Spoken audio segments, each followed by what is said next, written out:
Didn't you say you liked cookies? My mother-in-law smiled happily and looked into my face. She dotes on her son and always sees me, her daughter-in-law, as her rival. And yet, what in the world is going on today?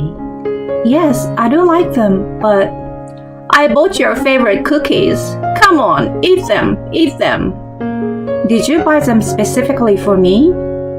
Of course, you are my dear daughter after all. My heart stirred with unease at my mother-in-law's excessive radiant smile. What on earth is going on? Something like this has never happened before. It's strange. There must be something fishy. Perhaps my mother-in-law is scheming something. What awaited me was an unexpected outcome. My name is Jamie, 30 years old. I work as a corporate employee at the headquarters of a major supermarket. 2 years ago, I joined a group blind date at the invitation of my colleagues. It was there that I met my husband Austin. We exchanged contact information, and as we exchanged messages, he and I became much closer. We started dating soon after we met, and our first anniversary as a couple, he proposed to me. Jamie, it might seem too soon, but I want you to marry me. Wait a moment. Are you sure someone like me is enough? Yes, Jamie, it's you I want. Jamie, are you okay with me? What are you saying? Of course, it's obvious.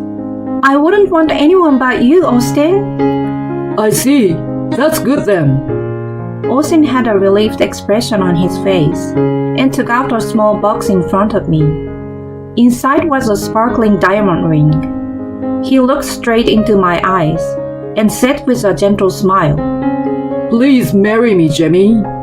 I will definitely make you happy. So please stay by my side forever. Yes, thank you. I look forward to it as well. And so, we transitioned from being lovers to being engaged. I was excited beyond measure for the relationship with him that was about to begin. However, at that moment, I hadn't realized it yet, that marrying someone you love is not solely based on happiness. A few days after the proposal, Austin came to visit my parents' house. I had already told my parents about his good personality. So despite meeting him for the first time, the impression was very positive. My father and Austin, in particular, bonded over their shared hobby of fishing and engaged in a lively conversation.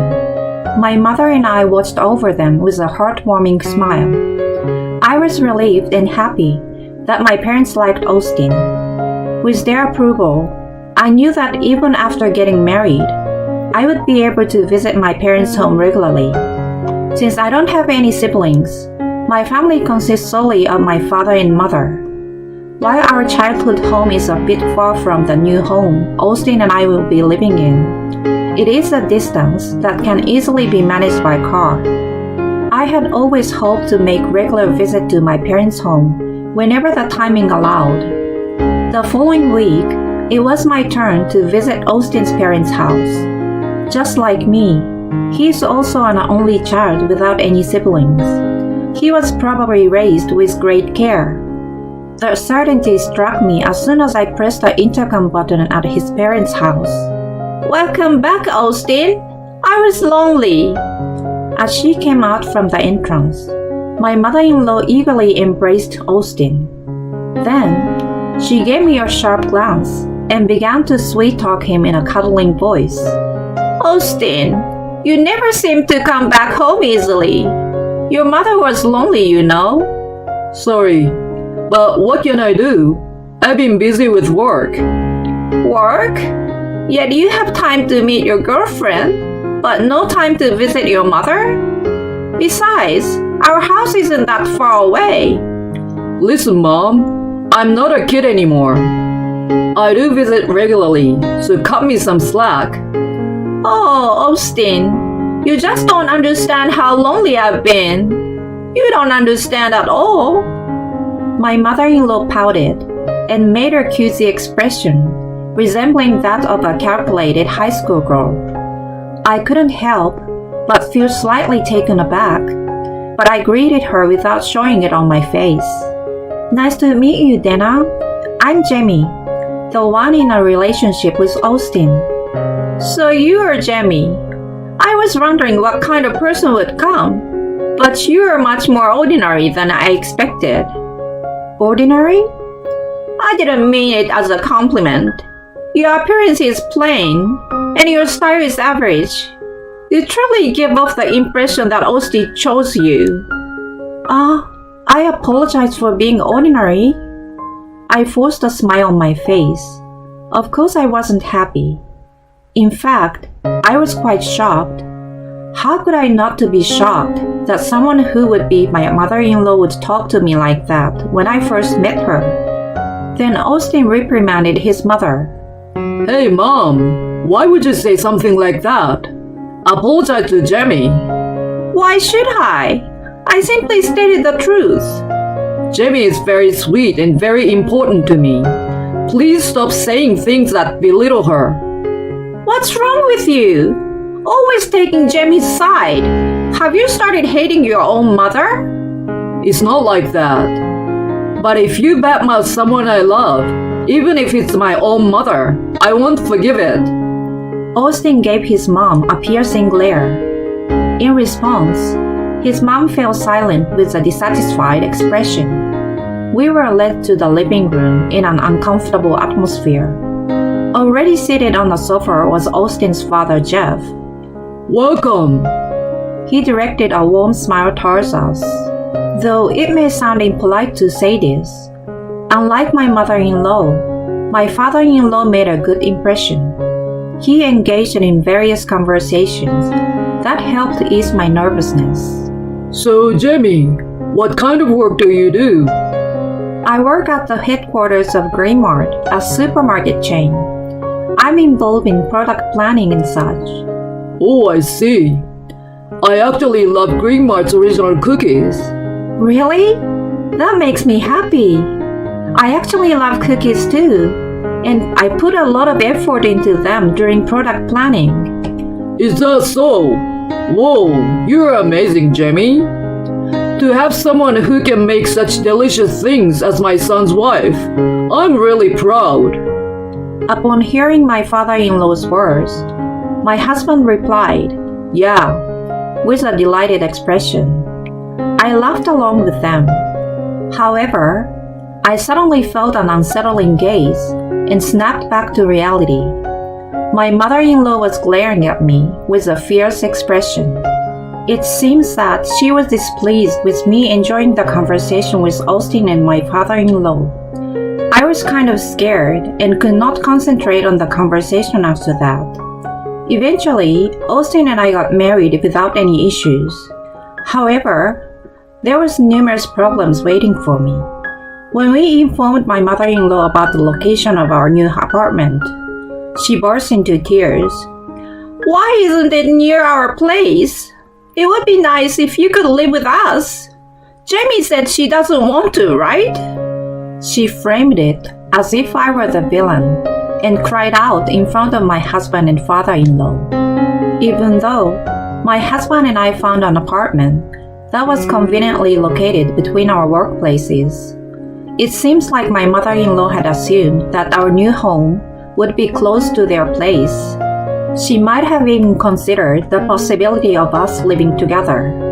Since our new home was far from their place, and there had been no discussion of living together, my mother-in-law was furious and crying.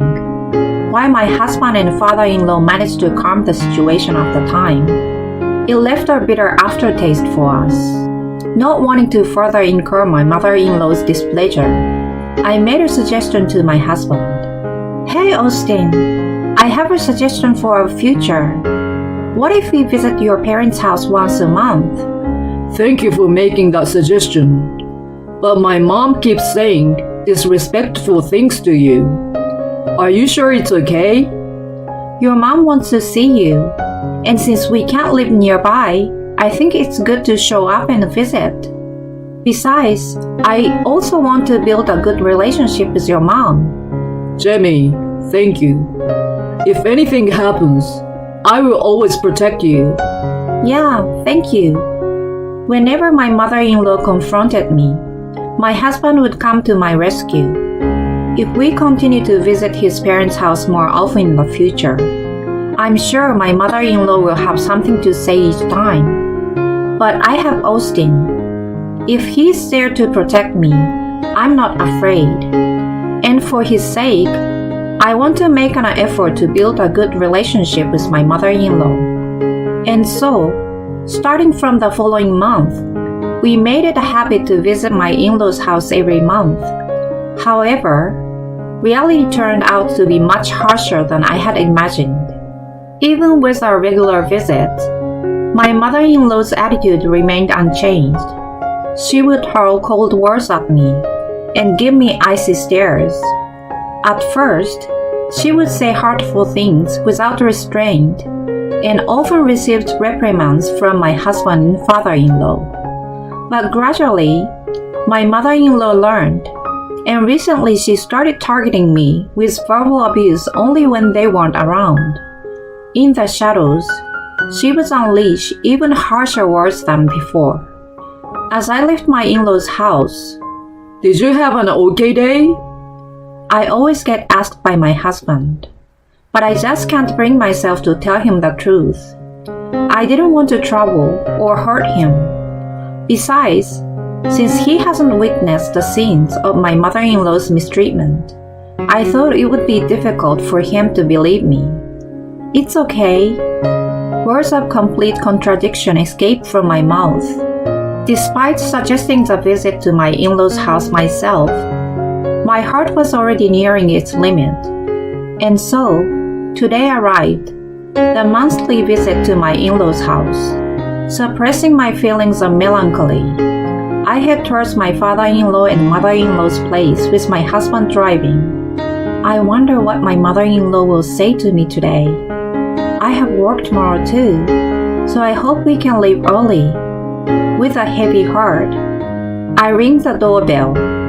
However, on this day, it was my father-in-law who appeared at the front door, not my mother-in-law. Jeff!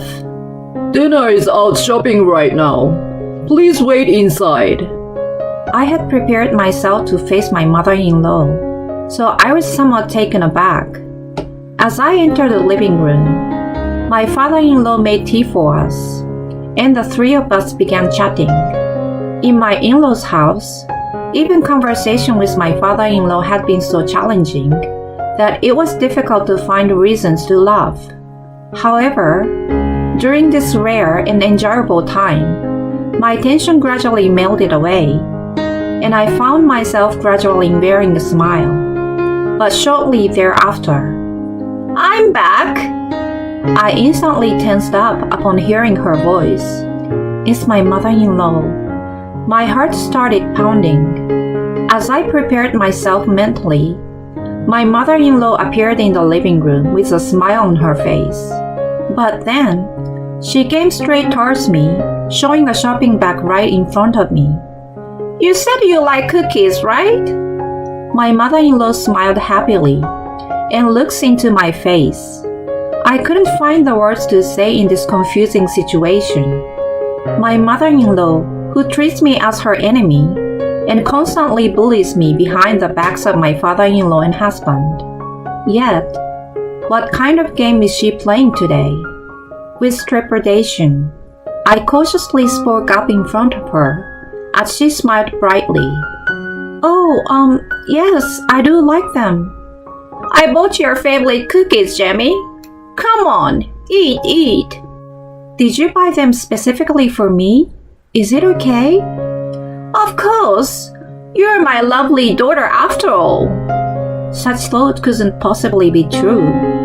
The overly radiant smile on my mother-in-law's face made my heart palpitate. What on earth's going on? This has never happened before. This is strange.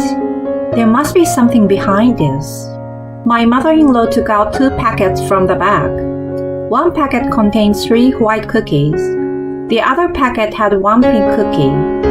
Then, my mother-in-law offered me the pink cookie. "Here, These are limited edition ones. They are pink and cute, so I bought them just for Jamie. Oh, thank you. Jeff and Austin will have the white ones over there. I will go make some fresh coffee. Singing a tune, my mother-in-law headed towards the kitchen. It's definitely strange how she's in such a good mood, especially when I'm here. Moreover, she should have known from the beginning that we were coming today. I suspect my mother-in-law is plotting something. It seems I'm not the only one who thinks so. My husband took the pink cookie and stuffed it entirely into his mouth. Wait, Austin! It's fine. But I have a bad feeling about this. Doesn't he sense something off? Isn't that Jamie's? He jokingly scolds my husband, not realizing the situation. I made the coffee. My mother-in-law returns to the living room with a joyful expression. At that moment, my husband spits out the cookie, clutching his throat in agony. He foams at the mouth and collapses. In his convulsion, he falls from the sofa, crashing onto the floor. Are you okay? He's not okay! Jeff! Call an ambulance, please! Hurry! As I urgently pleaded, my father-in-law started making a phone call. Upon witnessing this situation, my mother-in-law's face contorted, and she slammed the tray along with the coffee cup onto the floor. What's going on? The pink cookie, Jamie ate it! With my mother-in-law's statement, I became convinced she had indeed tampered with the cookie, and it must have contained something that caused physical abnormalities. While rubbing Austin's back, I glared at my mother-in-law, and she trembled and collapsed on the spot. Austin ended up eating the cookie that was supposed to be for me. It's surprising, isn't it? Good job on the self-destruction. Things won't be the same as before anymore. About 10 minutes later, the ambulance arrived. By that time, my husband had regained his composure to some extent. He was able to have a conversation. Did you eat something? When asked by the paramedics, my husband answered clearly. I ate the cookies my mother bought. All right, let's examine you at the hospital for now. Yes, please. My husband decided to go to the hospital as a precaution, and I chose to accompany him in the ambulance. After the examination, it turned out that what my husband had consumed was a chili pepper called scorpion, known for its extreme spiciness and heat. My husband's stomach was so upset that he was given a gastric lavage and told to stay in the hospital for a few days. The next day, while my husband and I were in the hospital room, we heard a knock on the door. When we opened it, there stood my father-in-law and a remorseful-looking mother-in-law. Hey, there's something you should say to Jamie first. My mother-in-law opens her heavy mouth with a pale face at the sound of my father-in-law's voice. I'm sorry. I coldly responded to my mother-in-law. I'm sorry, Dana, but an apology won't make up for what happened. No, it's not like that. I just wanted to teach you a little lesson.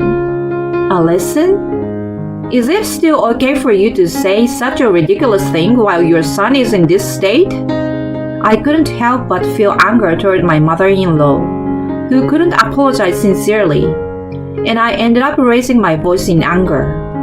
As a result, she started crying uncontrollably and began to explain the sequence of events. It seems that my mother-in-law purchased this chili powder called scorpion and mixed it into the chocolate in the cookies.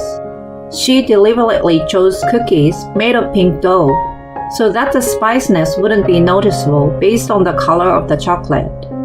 It was all done to play a little prank on me. Because my husband is sensitive to spiciness, it ended up becoming such a big issue.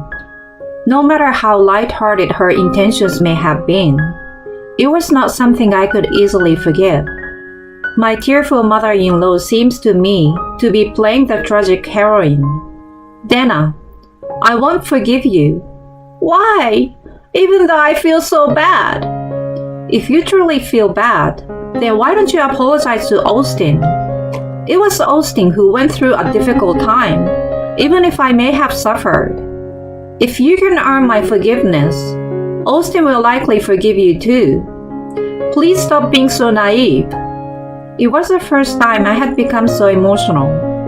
For some reasons, tears started steaming down uncontrollably. Then, something warm wrapped around my right hand. It was the hand of my husband, lying beside me on the bed. Austin. He gave me a gentle smile, and then glared fiercely at my mother-in-law. I'm sorry, but I can't trust you anymore, Mom. It's a relief that it was me, but I can't help but feel terrified at the thought of Jamie eating those cookies. I will never let Jamie see you again. Even if we have children in the future, I will never let them meet you. Wait, please! Austin, I'm your mother, aren't I? Oh? You've got to be kidding me. Do you even realize how terrible your actions were? Don't call yourself a mother if you have no remorse. Stay away from us for good. If you ever appear in front of us again, there will be consequences. Understand? Now leave. It seemed that being scolded by her beloved son had a significant impact on her. My mother-in-law became like an empty shell and was dragged out of the hospital room by my father-in-law. My husband was discharged from the hospital safely afterwards, but we haven't seen my mother-in-law since then. She was shocked to be disliked by her son, and it seems she began to isolate herself in her room. After this incident, my father-in-law was quite disgusted, and he plans to bring up divorce once my mother-in-law has calmed down. A light-hearted act of harassment. A light-hearted act of bullying a daughter-in-law. Who would have thought it would escalate to this extent? But it's too late to regret it now, because she did all of those things. She caused my husband so much suffering. That guilt still hasn't disappeared even now. I'm sorry, Austin. It's because of me. What are you saying? It's not your fault, Jamie. If anything, I'm glad it was me who ate them. Austin. You don't have to worry about my mother anymore. I will protect you, Jamie, forever.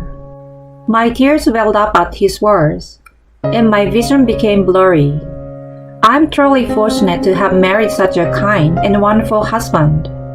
In response to his feelings, I jumped into his arms with all my might. With the greatest strength I've ever had, I held him tightly.